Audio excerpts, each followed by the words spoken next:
insanity, the other one was addiction, and the third one is glory. Insanity, because he says, we're in a sex-crazed world. My wife and I and family, we were driving down Route 23, going to visit our family, and there was a huge billboard, and the billboard literally had a woman's breast on it. And we looked at each other like, okay, what's going on here? Now, in the tiny little corner on the side, it was a Harley Davidson sign. Whole billboard got a woman's breast and a little tiny Harley Davidson. Now, what on earth does a woman's breast have to do with a motorcycle? But this is the way that our society is driven. And as a result, sex, as you heard, sex sells. So the insanity is one of the things. The other thing is addiction. Addiction. And in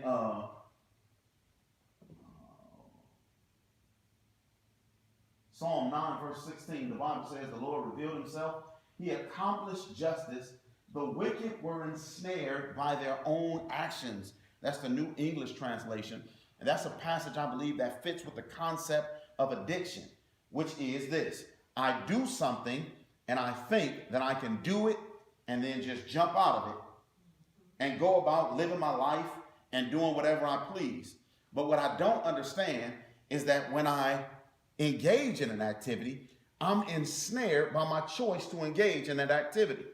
Number one, because I'm going to want to go back to that activity again. And what we suggested earlier, in fact, let me read the last part that I skipped. Both hold out the possibility of finally being satisfied, but instead cause you to envy whoever it is that has more and better than you do. The person who has more money, the person who has more sex, or the better partner, whatever the case may be. Both sell you the lie that physical pleasure is the pathway to spiritual peace.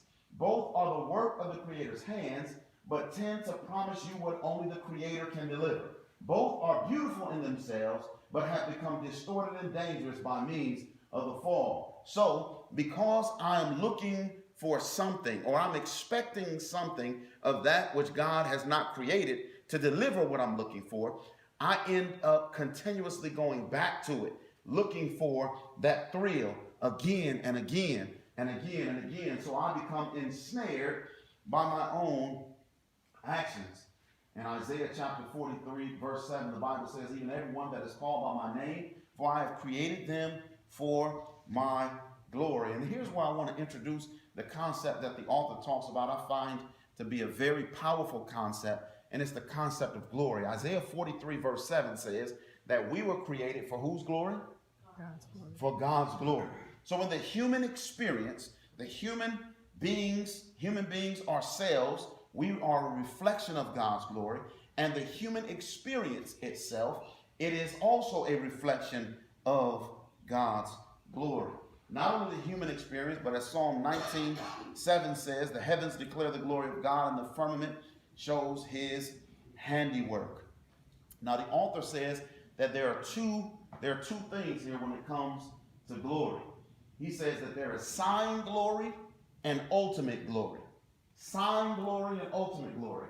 A sign is something that points us to the only glory that will ever give rest and peace to our hearts, the glory of God.